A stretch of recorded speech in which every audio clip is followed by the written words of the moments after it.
Welcome to Capes, Cowls Masks, the show where we uncover the world of soups and science fiction. I'm your host, Tom Gapper. I'm a podcaster, aspiring writer, and your resident comic book shogun. And I'm joined, as always, by my fellow co-host. Hello, I'm Jake Hart, and currently suffering. I hate the world. He does. What's wrong, Jake? Tell us what's wrong. I want your sympathy. I've just got this. My wisdom tooth's coming through. It's causing me a massive toothache. So, yeah, I'm in a lot of pain. As I speak to you right now, it hurts. So I'll be here on the show, but I'm going to take a back seat on this one, which is a shame because it's my favorite superhero talking about the Batman. I know of all the ones, Jake, all the you weeks, had to have a wisdom tooth coming through. I know, but I want to try and sort of chill out because I want to hopefully be better for the main event, which is this Friday. Yes, which we're all excited for. So just to make sure that it's not just me monologuing on my own about Batman for an hour and a half or so. We've made sure to bring on a guest. So, I mean, you all know this man, people. He is a friend of the show. He's a writer, a director, a gorgeous, gorgeous human being, Rob Ayling. How you doing, Rob? What a lovely intro. Thank you so much. And I'm sorry, Jake, but you can't handle the tooth. Yes! Yes! Oh, my God. Yes! I knew it. I had to get it in there. I'm sorry. It's been 10 seconds. It's been 10 seconds. Oh, you guys have regretted having me on already. I know. I can feel it. I felt it. As soon as I said it, I felt it. Thank you, though, for having me on board this particular episode, because this is going to be fun, I reckon. And Jake, get well soon, my friend. I know what it feels like to have a wisdom tooth, and it's fucking painful as hell. And I've also had an extraction, which is even worse, I think. But yeah, all the best for that, my friend. Yes, thank you. Prayers and wishes to Jake Hart on Twitter, everyone. So yeah, in case listeners haven't been able to tell, we're obviously going to be diving into Batman today, and all month. We've got a month full of Batman content because I guess if it works for DC, it can work for us. And as we said, we've got Matt Reeves as the Batman coming out later this week, which we're all so excited for. But we thought we'd dive into the character itself, his origins, what makes the character tick, all his assorted army of orphans that he's acquired over the years. We're going to talk about everything, which is why obviously we've got Rob here, our resident Bat expert, and Jake will just be there silently in the corner, just observing, like the watcher, just doing what Batman does. So yeah, we'll just dive right into it.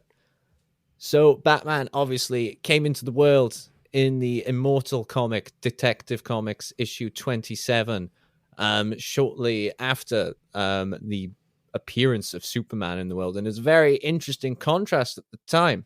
You've got this sun-powered super being who can like leap tall buildings and do marvelous things. And then you've got this character that's almost the complete opposite. It's just a bloke in an outfit doing neat tricks. So as we know, Batman's got one of the most iconic origin stories of all time that's been told across many adaptations in films and in the comics. So Rob, I'll just go to you first in terms of his comic book origins. Going from DC Comics issue 27 and also year 1 from Frank Miller. What do you think it is about the Batman's origins that's stood the test of time, that's made it this iconic must-have aspect to the character? I mean, it can be summed up in one word, which is grief. The power of grief within Bruce Wayne, the fact that he suffered such a horrific, traumatic event in his life, the murder of his parents in front of his eyes. And there's been very few publications of the retelling of that origin story in which they've tried to adapt it in some way differently. I think the only example I can think of where they've done tweaks to it is the Flashpoint. And you mentioned Year Zero, where you've got Bruce actually bunking off school, and then his dad then taking him to the cinema. There's different reasonings why they go to the theater that night. In fact, one of my favorite comics, which happened to be the first Batman issue I ever owned, was Fatal Wish, in which actually Bruce Wayne's father, Thomas, gives him a smack because he's annoying him. He's just, he's excited about a movie. He's talking about all these exciting things about this movie he wants to go and see. And Thomas has had a very tough day at work. And, inadvertently, he smacks Bruce. And to make up for what happened, they go to the cinema. And what's really interesting about the retelling of the origin in so many different ways that they've done over the years is how they've made the different choices to get them to that point, because it's mainly about the mistakes that we make and the choices that we make in that moment. And I think as well with Gordon's perspective is challenged as well in the year zero storyline as well. I find that really fascinating as well, that he could have prevented the events of the Wayne's murder as well. And I think you can't really change or tweak anything else to the Wayne murder, if I'm honest with you, because that is a universal feeling in its own right. The idea of pain and grief in that moment and losing our parents. I mean, I've made no secret of this for myself, but like, I'm a product of a single parent myself, and losing a parent at a young age is tough. So I do identify with the themes and the that feeling in some way, and I think most audiences do, and that's why it stood the test of time. And while I do think, and I think we can all agree, it is a very extreme choice to make, to dress up as a bat and deal with grief in such a way, but I do like as well that, and I'm sure you're going to get into this, Tom, but that the reason why you've got the conflict with Alfred, the relationship between Alfred and Bruce is always challenged as well within this origin story as well. And I think even the Batman, the film, will challenge that as well. Well, I hope it does. Yeah, I think it's definitely like interesting, the whole Alfred Bruce relationship, because like, you see it so many times where like you have these flashbacks to when Bruce is a kid, and Alfred is very much like a father. He's always a father figure to him, but just in these flashbacks, you do actually sort of see just like Bruce acts like a kid around him because he is a kid, and then Alfred has to watch this young innocent kid just turn into this brutal caped crusader. And yeah, I think like it's something that's like, it's essential to the character, I think, to have that father figure there who's not actually his father. And I think not everyone, but a lot of people can, in a way, resonate with Bruce. I mean, I'm not sure if I've mentioned it on the show before, but obviously my mother passed away not too well, a couple of years ago now. So I can completely identify with just like the rage you can feel out of something like that happening. And yeah, it is a bit extreme for him to go, yeah, well, I will dress up as a bat and go and beat people up. Obviously, it is a lot deeper than that. And I think that's one of my favorite aspects, I think, in the constant retellings of the Batman origin, is just that moment where I think Scott Snyder recreated it in his retelling of the Batman origin from Frank Miller's Year One, where he's just sat there just staring at the bust of his father, and he's just like, I need a sign, I need something like to tell me what to do. And then the bat flies in, and he just sits there and goes, yes, father, I shall become the bat. Love that moment so much, and I love it a bit more in the Frank Miller one. I think it's just because, I don't know if you get this, but Capullo's art in the Scott Snyder one, he just seems a little bit more unhinged when he says that, like, I shall become a bat. Yeah, no, it's superb, and it's Mazzucchelli, isn't it? The Year One, isn't it? And yes, I mean, one of the things I have to say. Oh yeah, I was just going to say, because I mean, no secret, I did reread most of the books that we're going to talk about and reference today, and the one thing that I just loved the most was just looking at the art of all of these books and just thinking, fuck, this is just beautiful. Like, even if you're not a fan of the stories or like the tellings of, the directions that they go down, you can still appreciate the artwork that's going on here. And, it's a craft in itself. But yeah, you hit the nail on the head there with the whole, yes, father, I will become a bat. Those parallels thing is superb, really. And actually, that's one of the things that I like that is kind of kind of altered over the years is the notion of how did he come up with the concept of becoming a bat. We've seen it in different other forms of media as well as comics, whether it's just bats just flying out of a cave, or he went to the opera and saw bats in the theater. I like that aspect, that's the thing that's changed, because I think even I remember reading the DC issue number 27. He just looks out of a no, it's not even in that one, it's like in a couple of issues later he looks out of a window. I think it's in Batman issue number 1. Oh, there you go. Yeah, Batman issue number 1. Yeah, and he just looks out of the window and goes, yes, I'll become a bat. And you're like, oh, well, okay. Well, all right then. It was like, what would happen if he saw like a pigeon? Like, yes, I will become the pigeon. But a whole different. Yeah, I am the pigeon man. Oh wow. And yeah, I think going back then into sort of like even further into his origins, into the actual origin of the character, I think we need to talk about Bill Finger and Bob Kane, who obviously, as we know, Bob Kane came up with sort of the basic idea of this vigilante. He wanted this Batman. I think if you're listening, you should go onto Google and try and like search an original image of what that would have looked like, because I think he was originally going to have like it was like a red shirt, blonde hair, like big black wings, and then the domino mask, just that thin. It was an idea.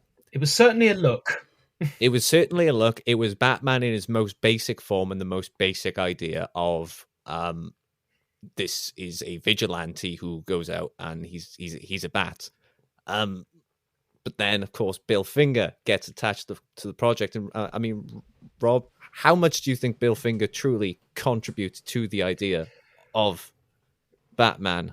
I have to be so careful in what I say here, because there is so much to this story. I mean, there's a wonderful documentary, by the way, called Batman and Bill, which I would highly recommend if you haven't seen it. So please watch that. It's very easy for me to say, oh, it would have been like 60-40 or 50-50, or even 70-30. It's super, super tough. But there is a lot of proof and evidence there to suggest that he is the one that says, lose the red, keep it grey, add some bat ears, use a utility belt, and also Catwoman and Joker. He's the pinnacle person to have established. Oh, and there you go, and Commissioner Gordon. And Gotham.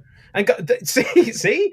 And there's the a lot to Batmobile, that. and yeah. Yeah, so again, I'm trying to be careful here because, of course, for a huge amount of years, it was just solely based on Bob Kane. And look, and by, Bob Kane is an ideas guy. It's a lot like the Stan Lee, Jack Kirby thing. There, in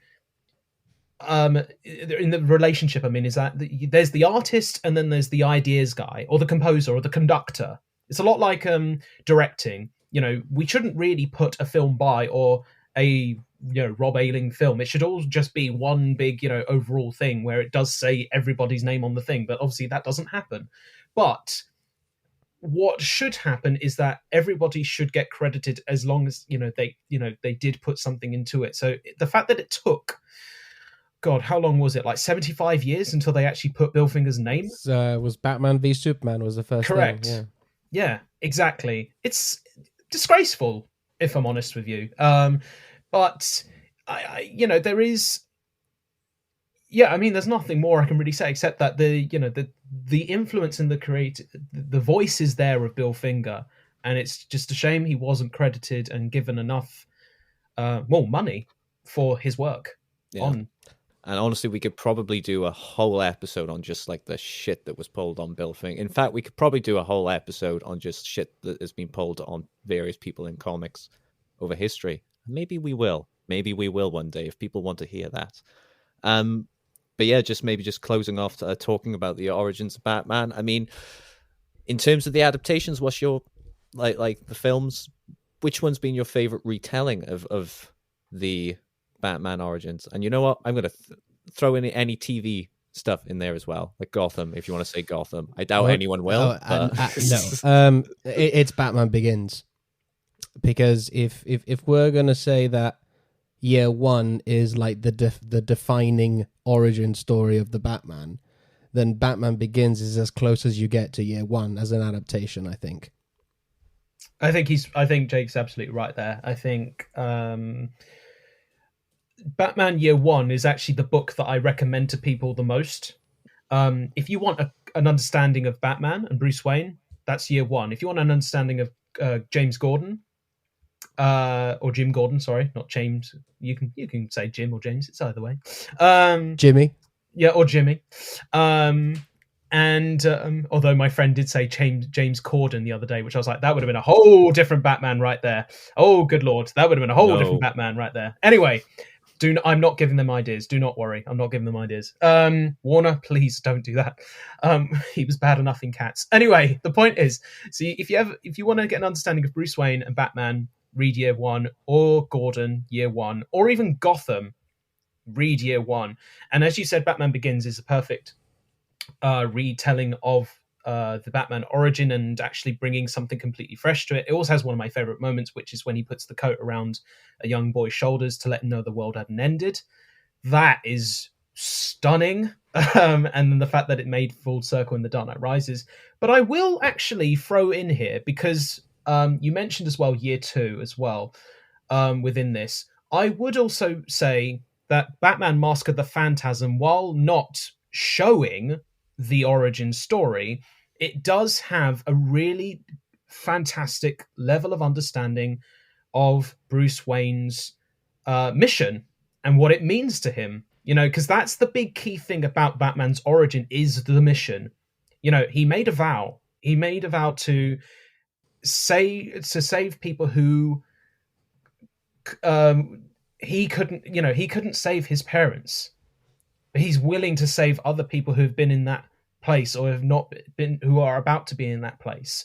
And that's a really remarkable thing about Bruce Wayne in that moment, is that he decided to dedicate his life. And for those who haven't seen Mask of the Phantasm, first of all, go and watch it. It's a masterpiece. Secondly, it's actually at the heart of it a love story. And it's the choices that we make, and it's about the human condition of whether or not we can actually be the people that we want to be, despite the fact that we've set ourselves a goal along that way. And again, I don't want to give too much away because I don't want to spoil anything, but the mission is there, and it's there through and through. And again, you have as I was saying earlier, bats flying out of the cave, and that's how Bruce comes up with the idea. Oh, I'll, dress up as a bat this time around, because it's almost like a sign from God himself saying, oh, you want to be in love, do you? Oh, not on my watch. And the bats fly out of the cave at that moment. And it's so heartbreaking. And I mean, look, I'm not going to go too much longer into this, but there's obviously that one pinnacle scene where he's at the graveyard. He's there with his parents, and he's begging them and pleading them to live a normal life. And he's just asking them, I didn't count on being happy. Just tell me it's okay to move on. Oh my fucking God. That is beautiful.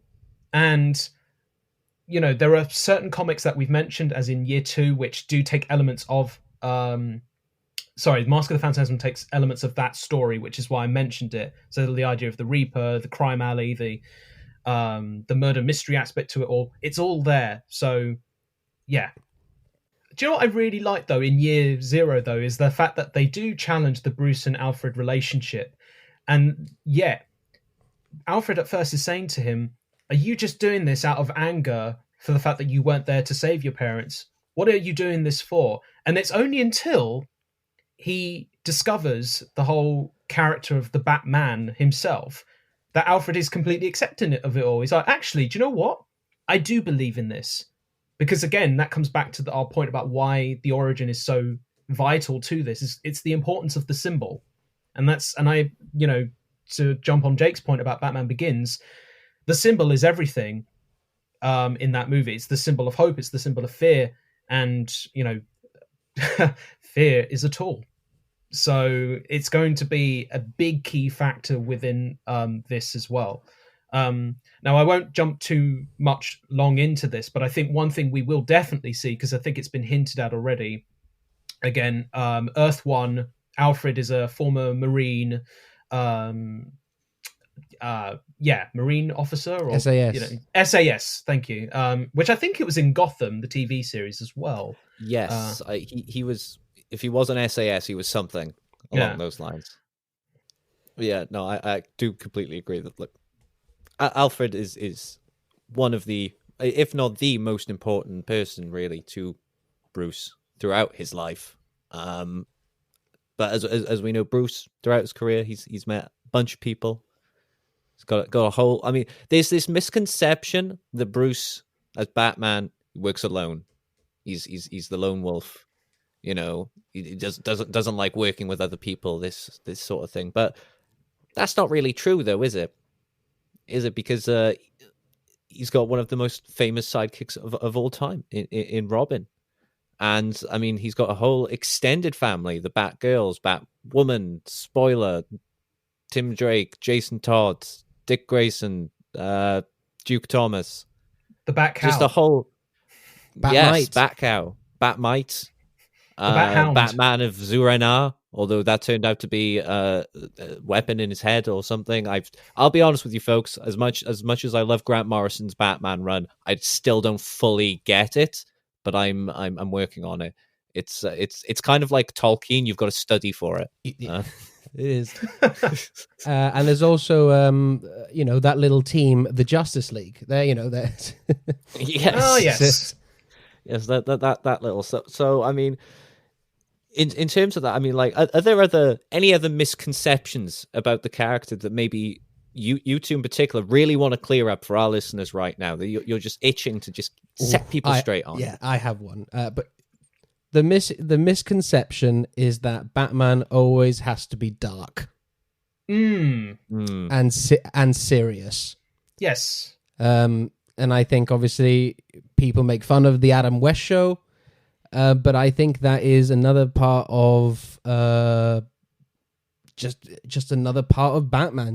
Batman, the reason why he's immortal and his legacy's lasted this long, and I think that about this for any fictional character, is because of the different interpretations we have over them over the years. That's how you keep the character fresh, and then you have this big mixing pot of, you go, I want a bit of that, a bit of that, a bit of this.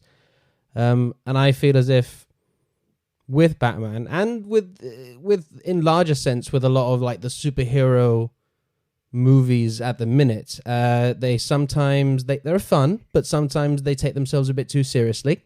And I think we maybe need to bring some of the camp fun element to these superheroes, and I think Batman is part of that conversation as well. I don't think he has to be a brooding character in a cave alone all the time. I completely agree. I think there needs to be a fine balance between the two things. Because remember, we are talking about a man who dresses up as a bat. Who fights a clown. Who fights a clown, and a lady in, latex cat costume. I couldn't even think of the word then. A latex cat costume, yeah. And yeah, there has to be a fine line between the two things. And look, I'm hoping the Batman does an amazing job at this, but there's another set of films we could say that had done this very well as well. Although this comes back to your misconception thing, is that it doesn't have to be serious, but this does take it itself incredibly seriously, and that's the Dark Knight trilogy. But what it does, rather than hiding away from its campy elements, what it does is, and again, this has been a idea that's been talked about a lot, is actually it's about the idea of armoring him up. So rather than him being skin tight and muscle bound, he's more armored up. He's more of a, an action man type, Marine. More of a soldier, yeah. Yeah, more of a soldier, exactly. And, military graded gear. And with the Joker, he's treated more like a terrorist. And Bane is like a terrorist as well. And then Jonathan Crane is portrayed more like a glorified drug dealer, I like to call him, to be honest with you. He's just... I think that Crane in Batman Begins is pretty close to the Crane in the comics, I would say. Exactly. I mean, look, the guy's wearing a bag over his face. So, that's exactly what Jonathan Crane does as the Scarecrow. But he's a glorified drug dealer, psychiatrist, in my opinion, in those films. So, would you like to see my mask? Yeah. Like he said his project would take you places. He didn't say that those would be places you'd like to go. Exactly. But then this brings me to the point that the misconception of Batman is, and it ties in from what we were saying earlier about year 2 in particular, is Batman does not kill, and he doesn't carry a gun. Now, in the early Batman comics, he did. Like in the first, early iterations of the Detective Comics, he did carry a gun. And in year 2, in the storyline, it's about him taking the gun that killed his parents. So Joe Chill, as we know, killed Bruce Wayne's parents, and somehow Bruce was able to attain the gun that killed his parents. One of the things I actually do like, which I think Kevin Smith came up with this idea. I'm not sure. I might be wrong. Yeah, it was Kevin Smith, yeah. Okay, good. Melting it down and being part of the plating for his armor. It's on under the emblem, yeah. Thank you. Yeah, and that's a wonderful idea. I love that idea. But in the year 2 comic, this is where they get the characterization of Batman completely wrong, where up to this point, he's like, oh, I'm never going to be the person that kills because then I would be like everybody else. And that's what ultimately makes Batman stand out from everyone else, from his rogues gallery in particular. Everyone else is willing to go over that line and cross that line, whereas he cannot. Now, this is where it gets tricky. Yes, the 89 movie. Did he kill that guy that, with his legs and throw him off, in the bell tower? Yeah, he did. Did he technically kill the Joker when he threw the grappling hook on his, leg and, shoo? Yes, he did. Did he put a bomb in a guy's trousers? Yes, he did. And, my favorite one of all, which, if even in the Dark Knight trilogy, he sort of kills as well. So I was just about to say, like, my favorite line in the Batman Begins film, which is also the moment where it gets it completely wrong, is where he says, I won't kill you, but I don't have to save you. Come on, Bruce. You can't do that. And for me, this is one of the biggest issues misconceptions that people say to me all the time. It's like, oh yeah, Batman does kill though. He did it in 89. He did it in BVS with the Batmobile and everything else. I'm like, yes. But this is the one thing that we need to kind of deconstruct entirely and really make sure. And I hope they do this in The Batman, that they address this notion of Bruce not willing to cross over that line and also not using a gun. I still find it problematic, which is why I love it in the animated series, that he uses a grapple hook, not a grappling gun.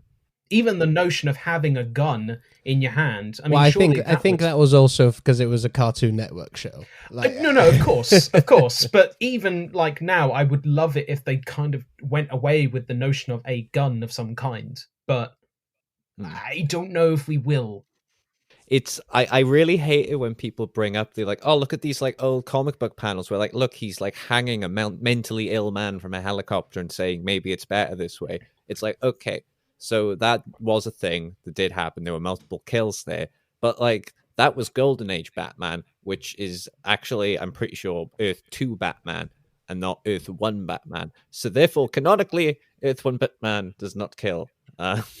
But obviously, you'd have to explain to people what like a crisis is before they'd understand that. So absolutely. And is it fair to say, again, not to delve too much into this, given what's going on right now, but is it fair to say as well that it's a product of its time as well? Because it was around the time of the war as well, that there was this kind of attitude of, well, bad people ultimately need to be put down. And obviously back then there was still the death penalty. So, And it was also heavily inspired by 40s noir, which had a lot of people killing. Yeah, exactly. Yeah, so, exactly. So it was simply just that like the character wasn't refined at that point. But like since then, like DC have made it clear that that is just a staple part of Batman's character, is that he doesn't kill. I mean, hell, people love quoting The Dark Knight Returns as like this like example of like Batman as this ultimate badass like Punisher style. But even in that, he tells us that guns are the weapons of the enemy. they will not use them. They have no need of them, and it's still a very and like even in that he doesn't kill the Joker. The Joker has to snap his own neck somehow. Still not sure how that happened, but it was a kind of awesome moment. I think he, as I remember, he snaps it. Technically, Bruce does give him a hand in that he snaps it halfway, and then like he almost like pushes him over the edge. Is what I'm saying. He pushes him over the edge, and then Joker just finishes. God, that sounds weird. Finishes himself off. Oh, yeah. He decides to pull the trigger. Let's put it that way. Yeah. But yeah, as to me and Jake's issues there with like Batman doesn't always need to be too dark and Batman doesn't always work alone. I think a lot of those, not so much issues, but like that, what has helped sort of push that to the back of people's mind was a very famous story called Death in the Family. I think that stemmed a lot of what we know as Batman today. Well, obviously Batman has lost a Robin, he's lost Jason Todd. It's a big thing for him, and for a while after that he was a much darker, broodier character. And then also at the time you had Watchmen coming out, so there was just a demand for grittier, more realistic approach to these comics. So I think that also compounded it. But going into sort of Death in the Family, like what do you think, Rob, about that story, and are there any other stories in particular where you think they've had a big sort of shift on how Batman's character has moved forward? So I find it interesting that, you know, you've mentioned Watchmen, by the way, which is an excellent, you know, read and influence towards maybe going the grittier side of root things. But I think it was also a way of them trying to catch up with Marvel with, say, the death of Gwen Stacy. Because I remember... Oh, yeah. And when Marvel kills the Silver Age. Yeah, exactly. And I think you can pinpoint so many moments in that period as well in the Batman comics, where you had the death in the family and... you know, other comics we're going to talk later down the line.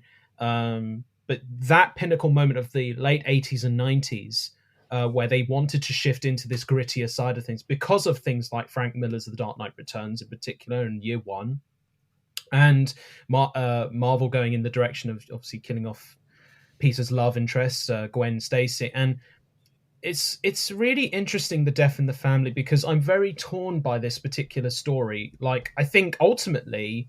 in like when they did bring in the Red Hood character, I do think it still works as a piece. But I think if we were to look at it like with retrospective eyes, which we are currently doing now, we're talking about a book where the audience had to decide whether or not a child was killed. Really think about that. That's a really like...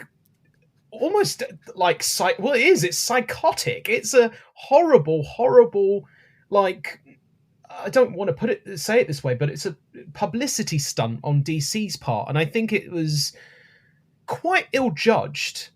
But it's also interesting the fact that it still happened and it still went ahead, because I'm pretty sure a lot of people even now, maybe even Denny O'Neil, the editor I think he was at the time, would have said, you know, maybe in hindsight they shouldn't have done that. But it's a really interesting discussion, like even us talking about it now, that people disliked Jason Todd. Let's just clarify here. They didn't like Jason Todd. It's not that they didn't like Robin, because there's a big difference between those two things. Robin, for me, has always been a very interesting character. You either play him off as the damsel in distress, or you play him off as the son of Batman. You know, and he's either literally the son of Batman, or he is the, you know, the surrogate son, like Dick Grayson, basically, the adoptive, you know. And with Death in the Family, it's a hard read now to know that there was a choice made back then from, I think it was like over, I don't know how many callers called in, because there were two numbers, as I remember. And I think it was only like by 70 calls that it went to the death of Jason Todd. And I think it's just... I think with the legacy of Batman now, it just goes to show that, that Bruce as a human being doesn't fully understand what it means to be a father, but also what it means to kind of really bring up a child. and it's a lot tougher, and yeah, it's tough. It's a real, like, even me trying to talk about it now, it's still a tough thing to talk about, because just the notion of you're voting for a child to die. I mean, what are your thoughts on it? It was something that always fascinated me. Just the simple fact that they were like, yeah, we're going to use a phone vote to decide a character's fate. I mean, it seems like one of those things really that's like inevitable in this business, that they are eventually going to go, oh yeah, let's let the audience decide who lives and dies. Yeah, it just does seem a bit cruel to just go, yeah, this child, this 13, 14-year-old boy, however old he was, like, yeah, we're going to have him killed off, and we're going to do it in a horrific manner where the Joker is beating him to death with a crowbar, laughing maniacally, and then he's going to set off a bomb so it collapses on him and his mother, who's also caught up in that as well, just to add a bit more drama. And then you've got this like really like powerful dramatic story immediately undercut by the Joker being the UN representative for Iran. Yes. Ooh, that was a choice. This is what I mean. Yeah, that hasn't aged well at all. It's really not. This is what I mean. Like, when I was saying to you before, it's a difficult book to talk about even now. It's like, like these choices. And it's interesting, because I was just thinking, would you even be able to get away with something like this now? No, you wouldn't. But you say that, they made this book into an animated movie where you then have multiple choice endings. It's a different, obviously, playing field, because they're giving you the choice for you to watch how you view the film, right?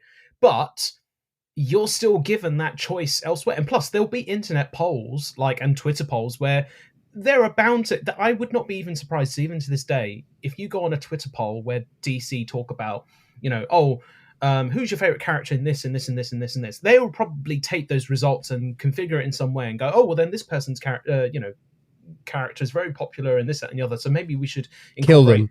Yeah, maybe we should kill them. Or maybe we should just do something else with them entirely and move forward in that direction. But yeah, it's really tough. But I do think as well, by the end of the story, because I actually do have the original run of when they brought in Tim Drake. So I do have the original 5-part story where they bring in that character. It's really cool, actually. It's really, and that's a really great read. But having said that, I read it before reading Death in the Family, which is so silly when you think about it now, because I was thinking, oh, this is really cool. They're bringing in a new Robin because Robin died and, this, that, and the other. But then I'm thinking, but then Batman has not learnt his lesson. Bruce has not learnt the lesson, which is, I brought in Dick Grayson. He was his own man. He did his own thing. He was able to survive the mission. He was able to take the mission and go beyond that. I bring in Jason Todd, who's tried to steal my tires off my car one time, and yet I've now recruited him. Okay. And then he, and Barbara as well. And then Barbara Gordon, yeah, absolutely, is brought into the mission by her own, I would say, by her own choice, not by his choice, I would say. But he does bring her into the fold. Oh yeah, of course. He brings, yeah, of course. And yeah, then Jason obviously has that horrific death, and yet still Bruce then ultimately then says, okay, Tim, you're on board as well. I don't know.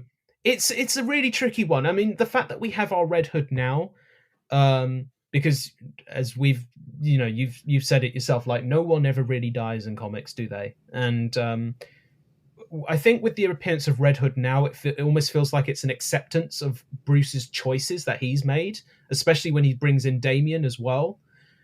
And I think that's one of the biggest flaws, I would say, about the Batman character right now, is him not being able to understand that the failures that he's gone through doesn't mean you can make the same mistake again.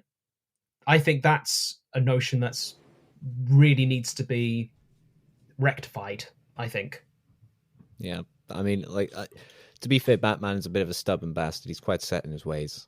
It takes a lot to convince him that he's wrong about anything.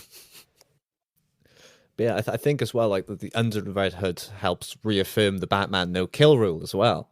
True. He kind of, I think that I usually recommend people that story when I want them to understand Batman's no kill rule and like why he doesn't just kill someone like the Joker, why he doesn't just kill, the Penguin, blah blah blah. And it's as he says, because it would just be too damn easy to just continue down that path, and then we're in injustice, but it's Batman version, and no one wins in that scenario. But yeah, just before we sort of discuss other big stories in the Batman, I just want to throw this cute, quick little one here. So favorite Batman ship, go. Favorite Batman ship? Yeah. Oh, Batcat. You Batcat. I'm Wonder Cat. I'm Wonder Bat. I just said Wonder Cat, and now actually, yeah, I'm Wonder Cat. Catwoman and Wonder Woman. That is my ship. I dig it. No, I've always been Batcat. Oh, okay, you're a Batcat. I like Wonder Bat. I like that pairing as well, and I think they do a wonderful job in the Justice League animated series, playing off that relationship there as well. But can I just say really quickly, because this is one thing I'm actually looking forward to, because I'm one of those people where I'm just like gushing at the screen already, seeing in the trailer. My God, the chemistry between Robert Pattinson and Zoe Kravitz. Holy shit! Might as well be a porno, that film. I know. I mean, I've seen promos for it, and I'm just like, I'm feeling things. I'm feeling many things right now. You've got curious stirrings in your utility belt. Well, yeah, and also let's not forget Michael Keaton and Michelle Pfeiffer as well. Oh, of course. Yes. Jesus Christ. Yeah. Absolutely. That's when I started to first feel things. I'm like, what is this? What is this sensation? We have just learned more about Jake than we planned to. This is the. Let's move on to the Long Halloween then. You should use a wisdom tooth more often. This is amazing. I love it. It's starting to feel a bit better. To be honest, so. But yeah, like as Jake said, so you mentioned Long Halloween. I think that's got to be up there as one of the best Batman stories of all time. I'm going to say something right now. Oh no! Oh God! Here we go. Here we go. I've always argued between Year One and Dark Knight Returns as my favorite Batman story. Upon rereading it recently, and I read it twice, this is my favorite Batman story. Oh, I love it! Yes, nice. Yes. I just think everything about it in also as a comic book form, because obviously there's the animated film, but in the sense of like Jeff Loeb's writing and Tim Sale's art direction combined together is just a masterpiece. The story is dark and somber, noir, it's full of twists and turns, ambiguous endings. The tragic fall of Harvey Dent into Two-Face as well is phenomenal. It's for me, it's the Two-Face story, and it's why I've always, and Rob knows this, for me, Two-Face is my favorite Batman villain. Kind of more than the Joker, because I think there's something tragic about that journey that they go through. They start almost as pals, and I think the Dark Knight gets a bit of it as well. It's just a shame we didn't really have enough time, I think, to develop that relationship between Bruce and Harvey Dent, and Gordon. But I think that trio and what that mission, that scene of them on the roof, and setting out that mission of what they're going to do to how it all ends. And there's a thing near the end where Batman asks Gordon, was it worth it? And he goes, well, do you mean if it's in the sense of did the good guys win? Yeah. But on the bigger scale, I don't know yet. And I just think it's so powerful, and it just goes on, it just echoes what this is, the impossible task that Batman has on him. I think it's such an incredible story, and no one does art like Tim Sale. That's just phenomenal. The Tim Sale art is the best. It's so good. When I think of the Long Halloween, the first image in my head is that 2-page spread of all the villains inside Carmine Falcone's office. Oh, it's so good. Comics, man. I want to say cinema, but comics. Comics. Yeah. It's not real. It is real. It's a But that's my take. Long Halloween. It's it's up there with my favorites. I think it's one of those ones where like whenever I'm not reading it, I start thinking like, oh, maybe I like this one more, maybe I like this one more. But then I reread Long Halloween, and I'm just like, this is the quintessential Batman story, the quintessential Harvey Dent story, and also it has one of my favorite moments, which is Batman leaving Killer Croc a Thanksgiving meal. Solomon Grundy. Solomon Grundy, sorry, my bad. It's been a hot minute. But yeah, I absolutely love that moment just because it's just such a nice moment. And it's just, it goes to show the Batman has a soft side. Something that isn't often portrayed, I think, in the films is like his soft side, especially with like he's very good with kids. That's what I want to see from a Batman adaptation. A Batman who's like, to adults is the scariest thing imaginable, but to kids he's just like, he's Batman. That's why Death in the Family doesn't work well, because he's not good with kids. Exactly. But yeah, I echo both your points. By the way, for me, The Long Halloween is not just one of the best Batman stories; it's one of my favorite top 10 comic books I've ever read. It's what I love about it, and I'm gonna go into film mode here. For me, it is a yes, hands are up. It's a film noir. It's a fantastic film noir. It's a thriller. And there is a reason why the Dark Knight trilogy is inspired by this book. And there is a reason why The Batman is inspired by this book. Or at least Matt Reeves has said in interviews that this is an inspiration and influence towards the film. It's because it delves into the idea of Batman being, quote unquote, the world's greatest detective. But what's really interesting about this book is he's not quite there yet. You know, he's not quite the world's greatest detective. And like as the reader, we're going backwards and forwards between who it really is, who the mysterious holiday killer is. And what I love about this, and I was saying before that Batman Year One is the book that I recommend to people who don't know anything about Batman whatsoever. I still say that. This is the second book I say to them, and to go follow and read. on, correct, to follow on, because then you'll get an understanding of each of the villains and who they are, and everybody gets a time to shine. Now, I know a lot of criticism does get talked about the Riddler's portrayal in this. I love it. I love the Riddler's portrayal in this. I think it works. I think it proves that he's a smart ass, but it also shows he's a bit of a coward as well. But and you've got the Joker in there being a horrific killer in this as well.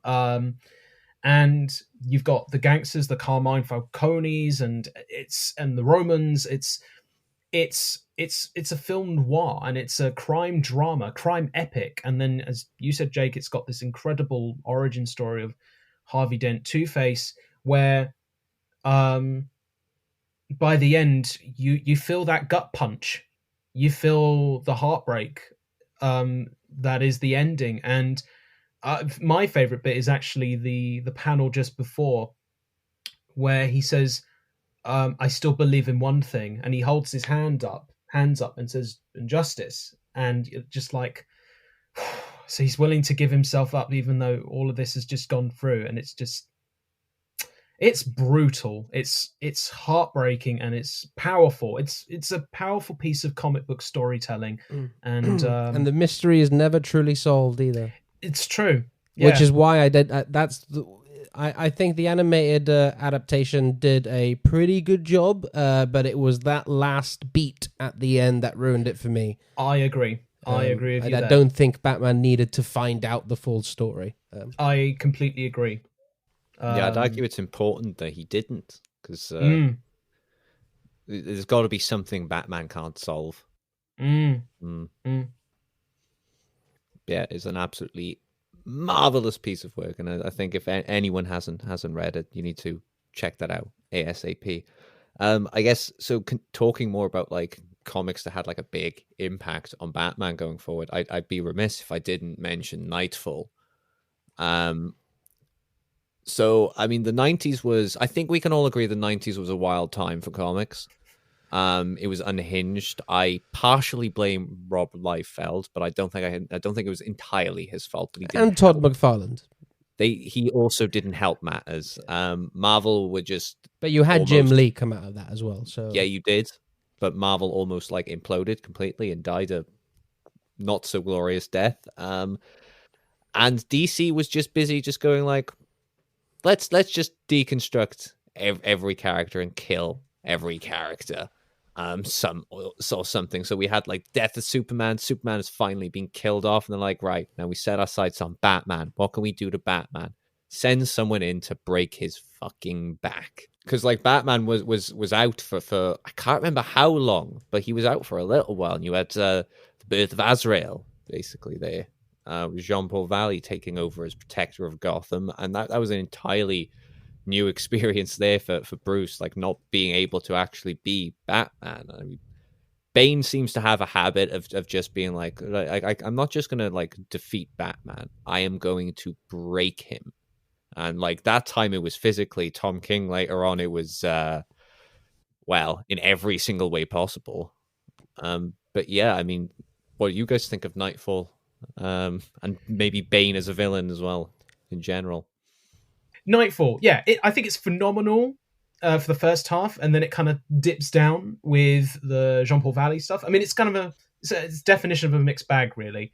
Now, I tend to go backwards and forwards of the idea of what is Bruce or Batman's greatest failure in his crime-fighting career.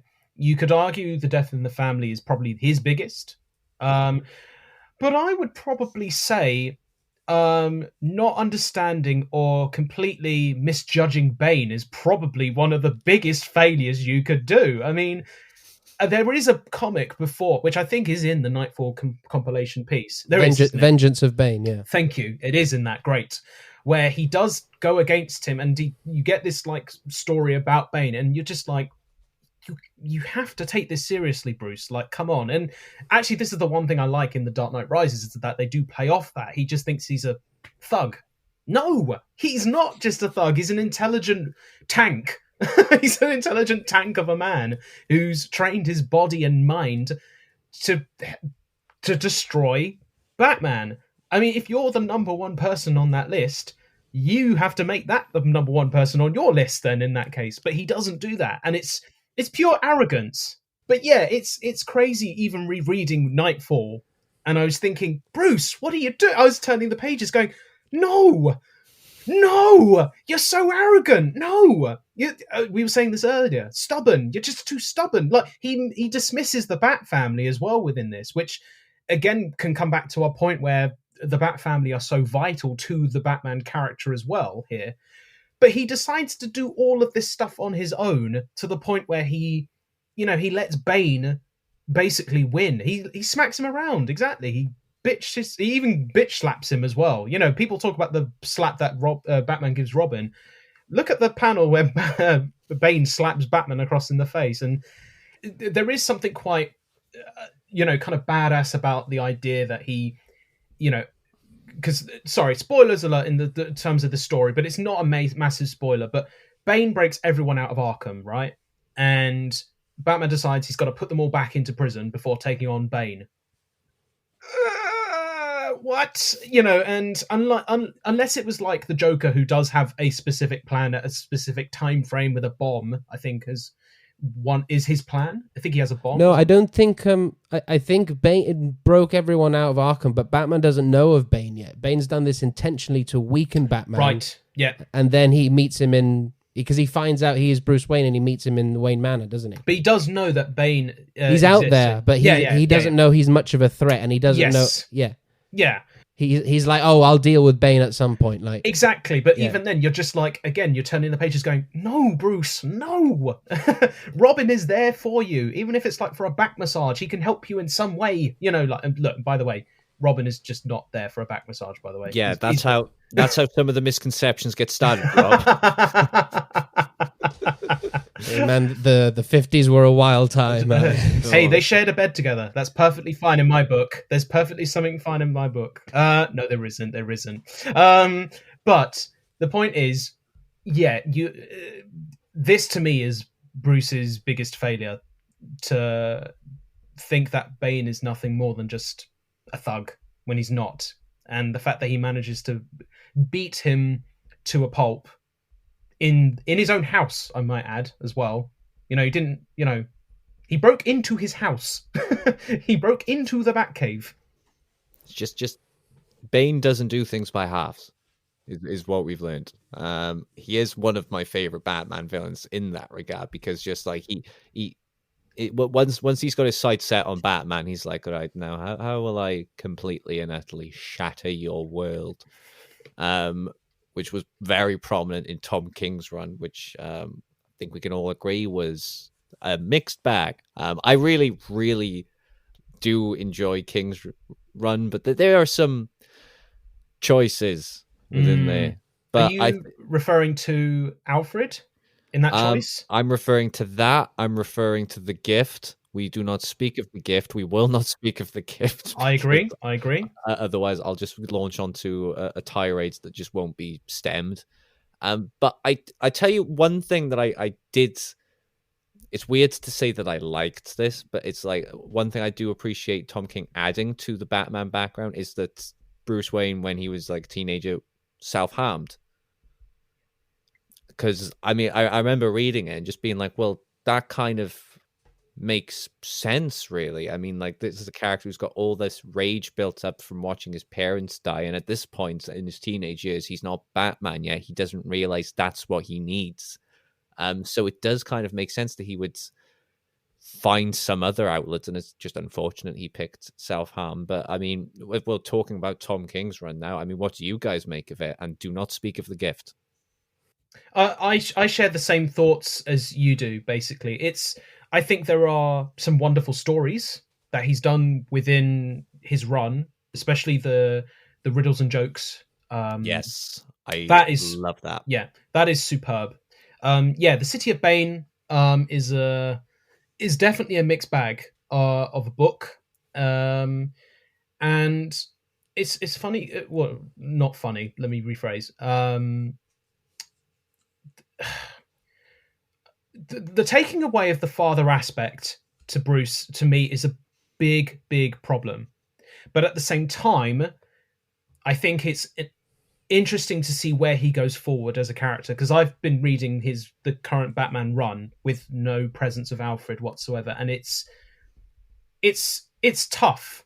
It's tough to actually not have someone else have another perspective on Bruce's choices that he's making right now. You don't have that presence of a father figure there. And also, and as you mentioned, Tom, the whole self-harm thing, I think does make sense. And I think in a modern context as well, I don't think they would have dared done that in the 40s or even the 50s. Definitely not the 60s either. But one of the aspects I like, but it's in Scott Snyder's run, is in the Court of Owls story where he kills an owl. You know, he doesn't kill, but he learns not to kill because he kills an owl with a bow and arrow. I found that really interesting, that he regretted killing an animal in one moment, and he applied that with, I can't take any life whatsoever. You know, I thought that was really interesting. So I thought I'd just mention that as part of the origin and the whole self-harm thing as well that you mentioned with Tom King's run. But it's definitely a mixed bag. It's definitely not as... Actually, is it? Would you say it's convoluted in regards to Nightfall? I think a little bit, actually. Yeah, in parts, it definitely feels convoluted, and also like I think as well because it was wrapping up all of Tom King's run. Well, Nightfall was more of like a self-contained story. Yeah, I just wish they hadn't backed out on marrying Batman and Catwoman. I mean, I know I said I'm Wonderbats, but like I was really excited to actually think like, holy shit, they're actually gonna like get these two married, and like that's a big. I wish that was the status quo shift they'd chosen and not Alfred dead.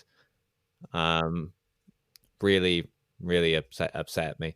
But yeah, no, I like what you said as well about Court of Owls. I have mixed feelings on that storyline. As I love it, but also it's one of those things where like this is more on me than the story. I can't help but read it and like not just see like a kind of rehash of Batman R.I.P. Right. Yeah. But that's just that's mostly just me. I think like I mean I still think it's a remarkable comic. It's just something I can never get out of my head. Speaking of like, well, Jake, I'll go to you before we go into anything else. I mean, what do you think of Tom King's run, and you know we'll talk a bit more about Scott Snyder's run as well, because I know you're a big fan of that. Yes. No, I love Scott Snyder's run. I would say Scott Snyder's run is more consistent than Tom King's run. But I would say Tom King's run has higher highs but lower lows.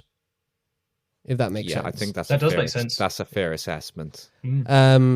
So with Scott Snyder, like that, it was, that was the New 52, and in a way that brought me back into buying single issues as well. I was like, okay, this is a good point to like start buying single issues again. From number one, and I absolutely love the Court of Owls storyline. It's one of my favorite modern Batman storylines at the minute.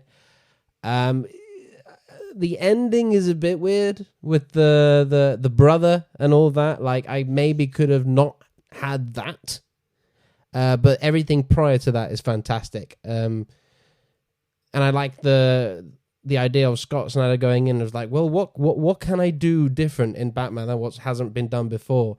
And the fact that he used the city as a villain in itself. Do you know what I mean? And I love that. And there was something so deep, so historical, so old, dwelling within Gotham that even Bruce hadn't heard about. And I love that angle.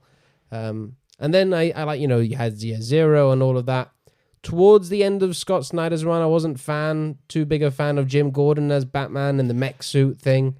Yeah. That was a bit strange. That was definitely a choice. I mean, I loved what led to it. I think was it that was after Joker Endgame, or was it after Death of? Yeah, I really liked Endgame for what it was. I mean, I just loved the idea of like, it was just that last bit where Joker's trying to like crawl to the Dionysium, or however the hell you pronounce it, and just Batman's just essentially there. Like, I'm probably paraphrasing, but he's just like, no, let's just lie here, buddy.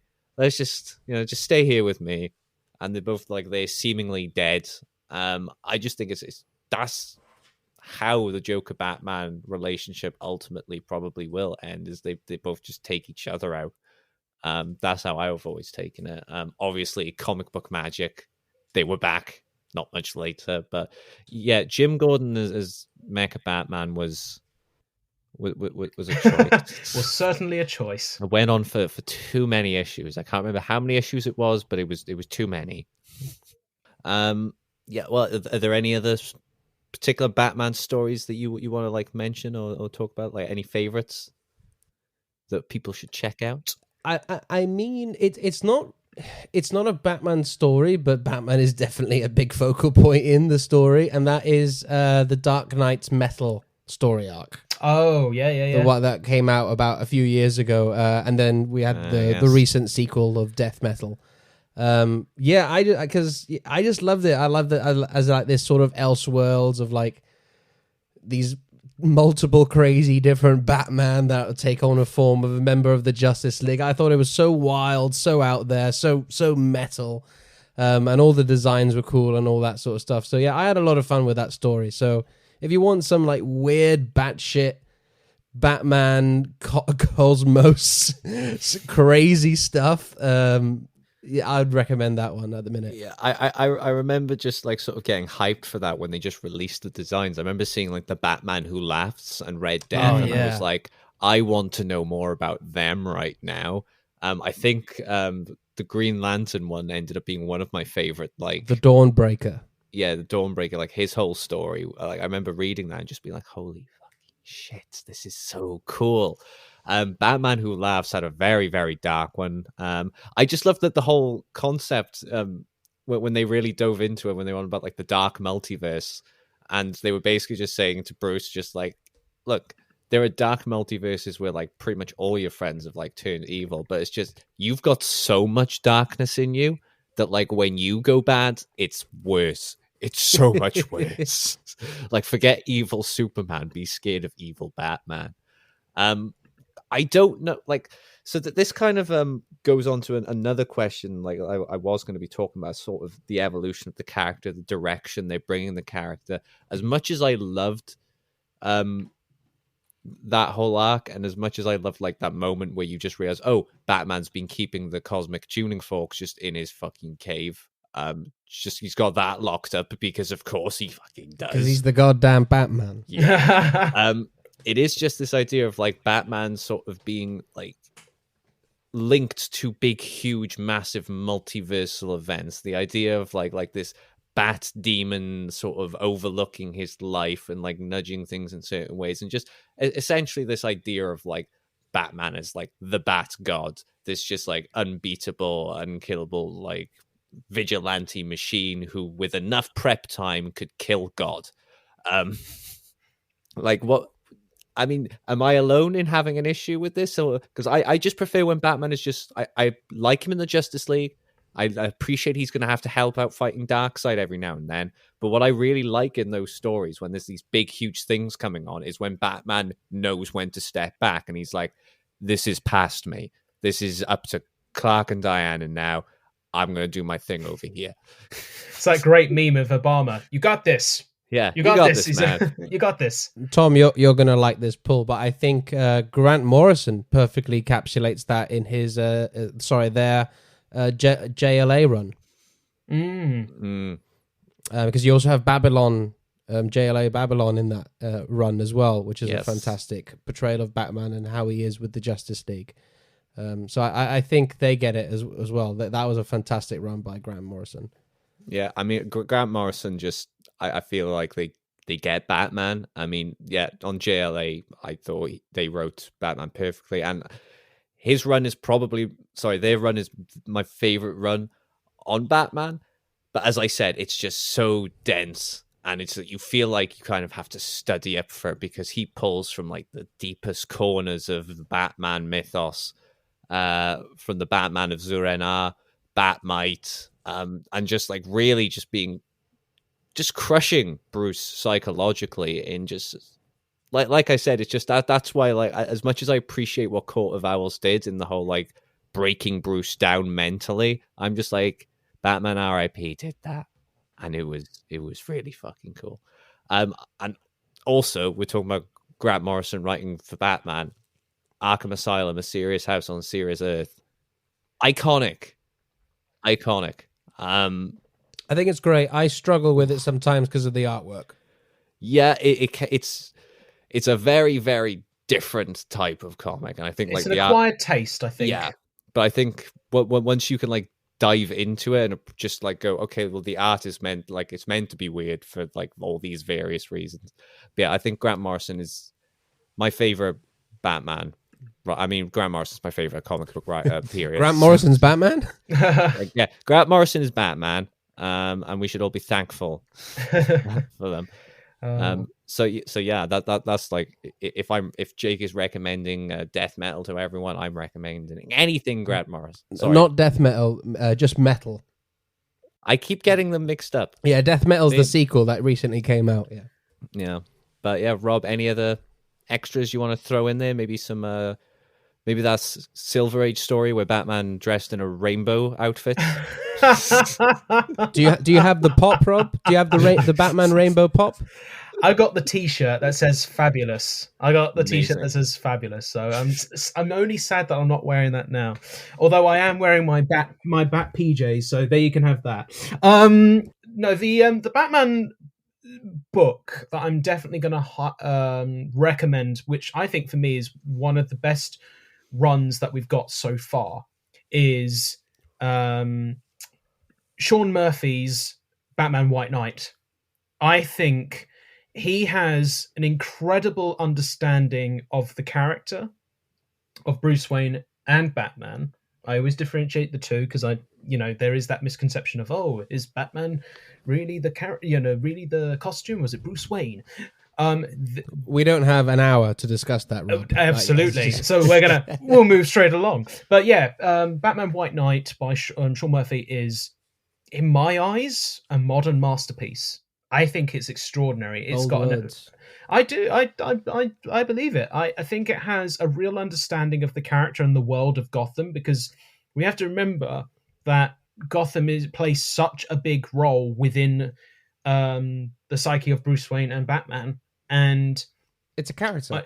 It's a character, exactly. And this is a book that not only breaks down the psychosis of Batman and its villains, particularly the Joker, but it also celebrates it.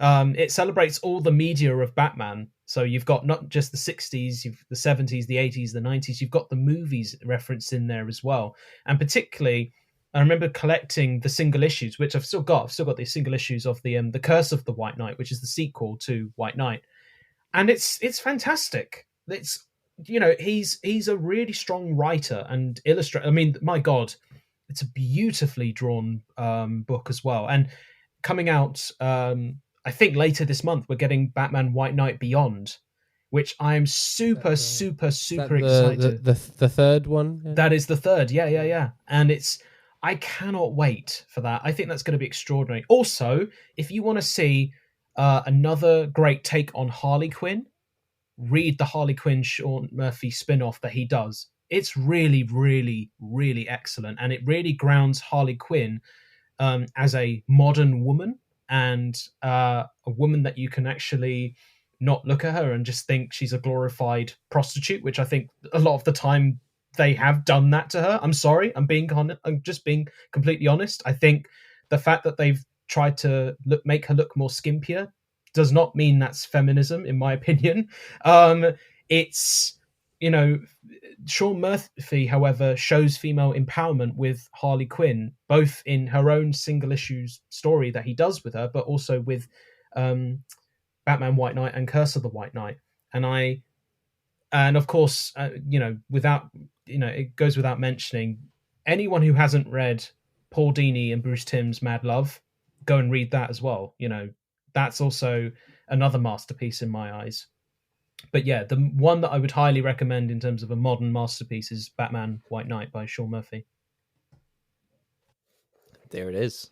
Wow, I'm surprised by that pick, but I welcome it all the same. I actually need to dive into that properly. I did pick up the first few issues of it, and I wasn't immediately vibing with it. But maybe on your recommendation, I will give it another go. No, absolutely. I would absolutely give it another go. So yeah, I mean, I think we've covered a lot of great stories there. I'm sure there are many great stories we've not even touched upon, which people are going to be going, why haven't you talked about this? But it's fine, because they can easily find us all on Twitter to do that. But I mean, Batman is more than just Batman, of course. I mean, Batman is Gotham, Batman is Jim Gordon, Batman is Batgirl and the Batwomen. Batman is also his villains as well. I mean, we've talked about Bane, we've talked about Joker a little bit, we've talked about I think Condiment King got a fucking mention of all people. Always. Kite Man, hell yeah. All right, Catman. We've just got we've Batman's really got one of the best, if not the best, rogues gallery out there. It's the best. It's the best. I don't know. Spider-Man's rogue gallery is pretty up there as well. Also, Flash's rogues, but usually only when they team up as one. But yeah, Jake clearly thinks Batman is the best rogues gallery. So with that in mind, with maybe any villains we haven't discussed today, who do you think is maybe just the ultimate Batman villain? Who really, truly, in your eyes, perfectly is the perfect antagonist for him? I know it's easy to hard mode Joker, but if you do think it is Joker, let's forget Joker. Let's move him off the table. Yeah, I think everybody knows who Joker is by now. Joker, we can all agree Joker is the greatest villain to Batman. He's the yin to Batman's yang. Is that the way you say it? Yeah. So Joker aside, I think I know Jake's answer already. So what ones we haven't mentioned already? Well, yeah, I mean, we've already. I mean, you already spoke about Harvey Dent earlier, didn't you? Yeah. So Harvey does. Yeah, that's the thing. I don't know if he has one true villain, because they are all different and all great depending on the situation. Do you know what I mean? And they all challenge him differently. But some of my favorite ones, if I was to have a couple, Ra's al Ghul or Ra's al Ghul, however you ever want to pronounce it. Freeze. Yeah, Freeze. Yes. Freeze is up there. Especially after what the animated series did. Oh. Yes, Heart of Ice. And Rob knows I've got a pitch for a Freeze origin story that I'd love to. And it's great. And then... Oh, well, I'm going to throw it to you, Rob, because I already know who you're going to mention. So Everyone knows who I'm going to mention. Look, yeah, it's the Riddler. The Riddler is the most understated Batman villain, which is why I'm so looking forward to seeing what Paul Dano does in The Batman, because I think the direction they're going down, Gimp mask aside, I think is a really good take on the character, this Zodiac killer vibe they're going for. I think that's going to be tremendous. If there's one thing I can put my finger down on right now and say that is going to be the best thing about the Batman. I know I might be eating my words later, but I generally think that he will be the best thing about the film, or one of the best things at least. And I think, yeah, a lot of people misunderstand the Riddler a lot. They think of him as just some goofball, but when you watch him in the 1966 television series, yeah, he's giggling and laughing away, but he's still a dangerous foe. He's very maniacal and narcissistic, and I think they think more of Jim Carrey. Yeah, and then they think more of Jim Carrey, exactly. But yeah, you've then got John Glover's wonderful voice performance in the animated television series, where he's got this very sophisticated, menacing voice about him. I like the misunderstood villains of Batman the most. I mean, I would put Clayface up there as one of the best villains. I think, I think it's heartbreaking to think about that character when all he is he's a person that just wants to create and be someone else entirely, and then he literally does become something else entirely, and it's his worst nightmare ever. It's shout out to the animated series for changing animation television with that scene. Oh, mate, it's stunning. It's probably even now, like to this day, probably still the finest piece of animation they've ever done, and it's also heartbreaking as well. That scene, look what you once were. Let me help you find the cure, and it's stunning. Tom, what about you, man? What villains have you got? I mean, God, who haven't we mentioned at this point? I am quite partial to Hugo Strange. I'm not gonna lie. He freaks me out. He gives me the heebie-jeebies. So can he be played by Hugo Weaving, please? Oh my God! Wow, what a casting choice that is! Oh my God, that would be too much. That I would be too. I wouldn't be able to watch the movie. I'd just be like hiding. Do you know what's really sad? Do you know who I just thought of? If it wasn't him, but if he hadn't passed away, I would have loved it if it had been Robin Williams. That would have been like shit. That would have been a great casting choice. That would have been absolutely amazing. Yeah, I think, and I'm trying to think, because the only time I've ever seen like Robin Williams play like a villain was Christopher Nolan's Insomnia. Yeah, that's right. So that would be interesting. Yeah. Hugo Strange is a very interesting character, because I think wasn't he around the 40s as well, like around he's been around a long time, tormenting Batman across the multiverse. BD Wong as Hugo Strange in Gotham was just delightful. Yeah, absolutely delightful. Like we've said, Gotham did have its lows. Also had quite a lot of highs, though, in my own personal view. Don't get me started. Honestly, don't get me started. Because you know what? Okay, you guys didn't mention the gift, so we won't dive into Gotham just to spare Jacob. I'll be gracious in that. I'm going to throw a wild card out here for a Batman villain. Although it's crazy that we've actually seen him adapted in live action twice, only once with Batman, and that's KG Beast. Ooh. KG Beast. So.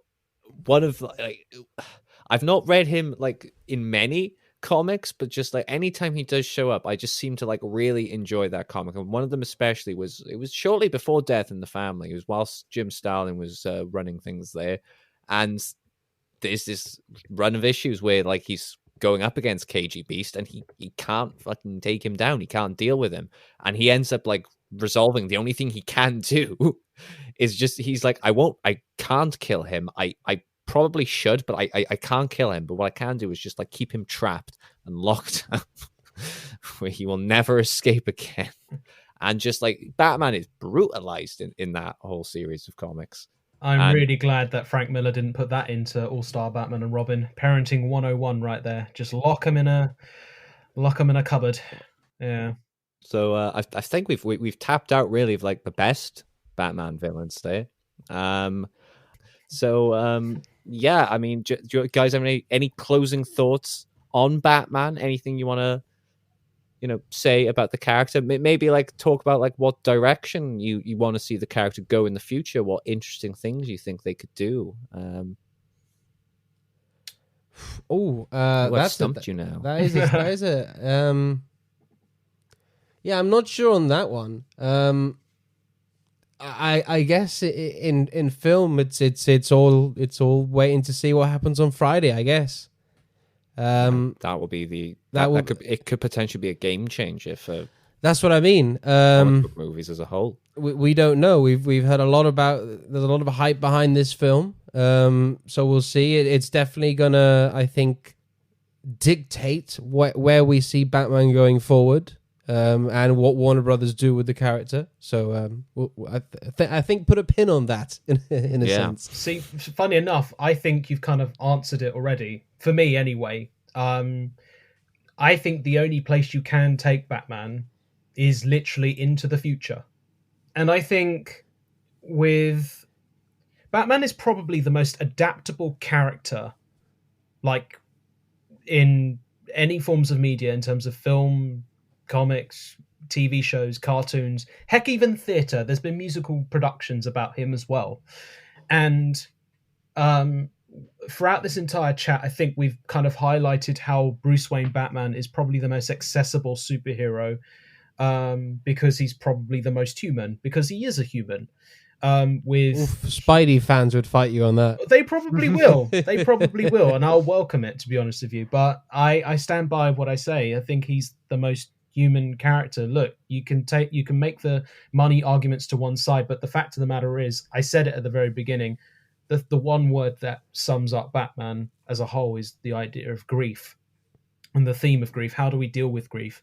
Why do we fall? So we can learn to pick ourselves up. And that is something that has carried through all of Batman media, and it will forever to continue to do that. Look at that. Beautifully said. That's a beautiful way to round off the show. Thank you very much, Rob. So like before we go, let's plug ourselves, guys. We're plugging up the holes, plugging ourselves. Jake, if people want to maybe hear more about your thoughts of Batman away from your horrific wisdom tooth, so you can actually just type your answers, where can they find you? Well, I have to say, while it still hurts, it doesn't hurt as much, and the power of Batman and geekdom and hanging out with friends has made it a bit better, so I thank you guys for that. It's been a great conversation. And if you listeners want to continue the conversation talking about Batman, maybe not for the next couple of days, because I have muted everything involving the word Batman on Twitter. But if you want to talk to me about other stuff, you can find me on Twitter at SweatyJake, and I'm also on Letterboxd at Jake Hart. So you can catch my rating of the Batman on there when it comes out. As we'll be going to London to see it with Rob. Very excited for that. Oh, Mandate, bro date, date. Love it. Well, Rob, if people want to continue watching you and Jake's burgeoning relationship, where can they find you? The people can find me on Twitter at Rob Ayling Film, and on Instagram and at Rob Ayling. I'm a writer and director, and I have directed a Batman fan film called Living in Crime Alley, which has done all right in the festival circuit. Pretty good. It's done all right. It's been pretty good. It's done pretty good. With over 45 selections and 30 film awards. It's been an overwhelming journey, and it tells the story of a young Gothamite who's been brought up by her father in Park Row, aka Crime Alley. And it's about justice and survival and the grey area of the law. And how does Batman really help the citizens of Gotham? Without spoiling anything else, I will leave it at that. But yeah, Ooh. I'm Rob Ayling. Yes, you are. Yes, you are. As for me, you can find me on Twitter at Comic Book Shogun, where I just talk so much shit and I mute nothing. So I'm seeing all the Batman discourse right now, and it's actually fun watching Twitter go into meltdown every day.